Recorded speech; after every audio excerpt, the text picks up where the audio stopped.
Okay, so since the last time that we talked about QNT, we had this move on the upside, and in today's video, I'm going to specifically talk a bit more about this move and tell you, can we actually have a big move up in QNT? And if we can actually have it, is there in here a solid trading setup? So with that said, hi everyone, welcome back. I hope you're having a great time with your family and loved ones.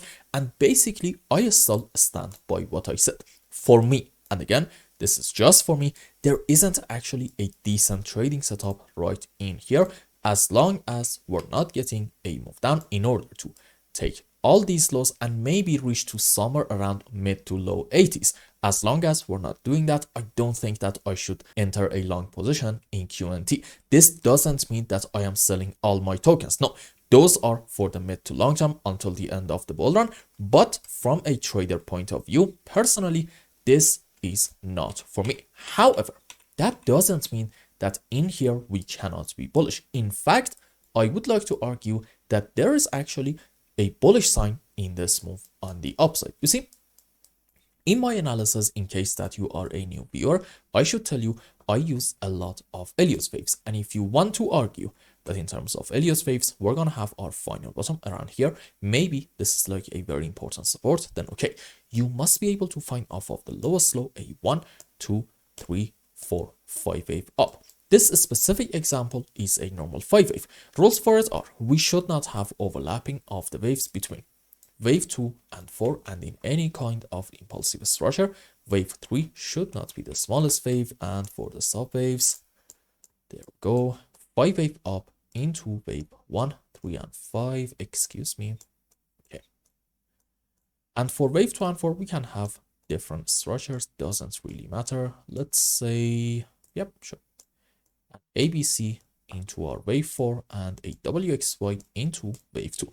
And if we can find this thing right in here off of the recent lowest low in QNT, well, okay, we're gonna say maybe the bottom is in. Now let's go on the live chart, and maybe it's best to go on some lower time frames. But before we do that, I need to tell you that I still believe that in this area we are probably doing a Wyckoff accumulation pattern, and this can actually be our final test, but that's not the point. The point is this move on the downside in QNT to me suggests that we are overall most likely very close to the end of our move on the downside, starting from the highest side about, let's say, $175. And after this move is over, or who knows, maybe it's over already, we're gonna start the next phase of the bull run, which we are going to at least take this high.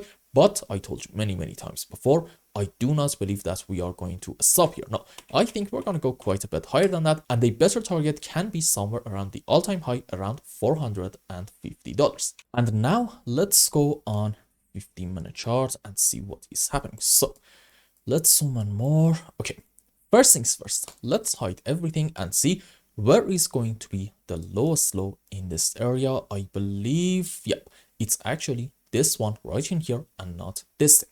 Now, based on that, I can definitely tell you, look, this is 1, 2, 3, 4, 5 wave up. Followed by that, there's a very high chance that we are having an ABC zigzag on the downside. And then probably 1, 2, 3, 4, 5 wave up, correction down. And yes, I believe this can be a flat and a zigzag, a WXY structure. This is probably another 1, 2, 3, 4, 5 wave up.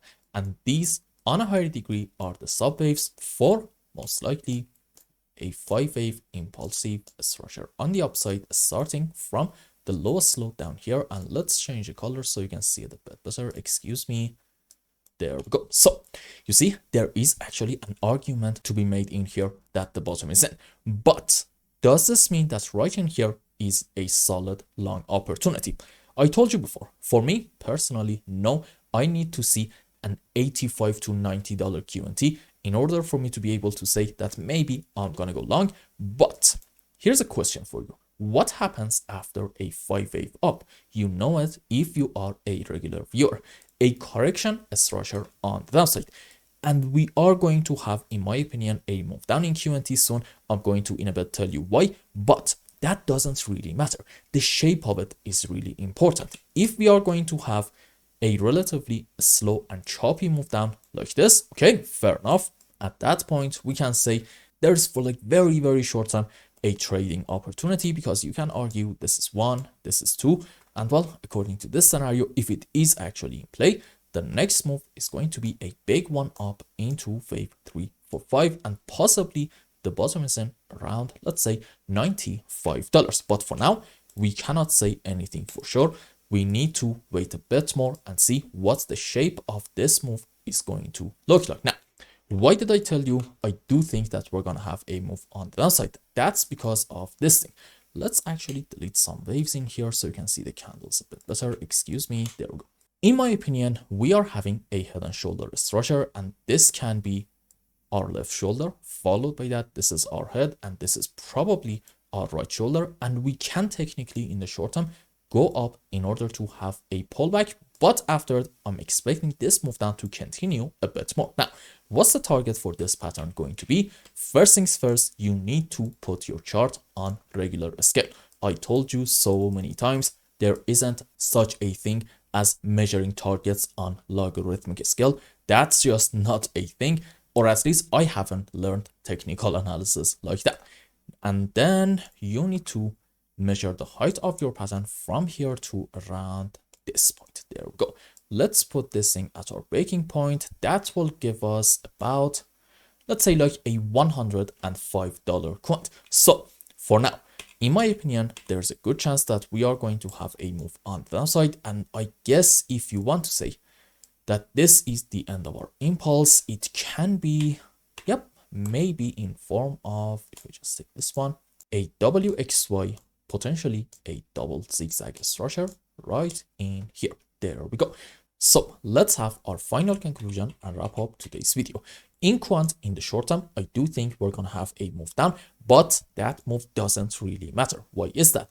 Because what really matters in here is the shape of that move. For example, if you see an impulse on the downside, like 1, 2, and then 3, 4, 5, a very sharp move down, okay, at that point, we are going to say, you know what, probably the bottom is not in here, and we are going to indeed have some more moves on the downside in order to take all the recent lows. On the other hand, if you see a slow and choppy move down, something like this, okay, you know what, at that point we can be bullish with a bit of confidence and say probably on a higher degree, this is a wave 1, this is a wave 2, and after our wave 2 is over, we can expect a big move up into wave 3, 4, 5. And in terms of classic TA, because we are having a head and shoulder structure in this area and the targets for it are somewhere around the $105 region, we can definitely say this move down for like very, very short term can indeed continue a bit more. So for now, all eyes should be on the current move down and see what the shape of it is going to look like. If it's a correction, fantastic.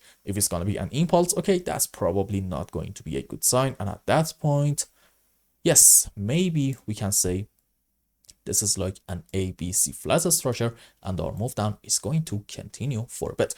But this doesn't change a single thing about the long-term possibility in QNT, okay? I want to be very, very clear. In my opinion, we are having in the long term, in this bull run back in 2021, 5 wave up into a wave 1, and this whole move down probably to about the lowest low in this region around $50 is a correction for wave 2.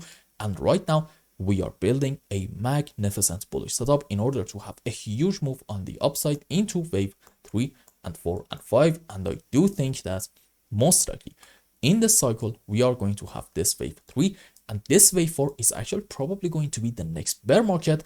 And then in the next bull run, we can have our wave 5. And for now, I don't think that we should talk about the targets in here. Let's just say the bare minimum target, again, this is a very important point, the bare minimum target for our wave 3 is going to be setting an all-time high and taking the highest side somewhere around $450. But I told you before, I think we're going to go quite a bit higher than that. So I hope I explained everything well and you understood what is going on in Quant's price chart. Anyway, if you found any value in my content, I would really appreciate if you like this video and consider subscribing to my channel and follow me on Twitter.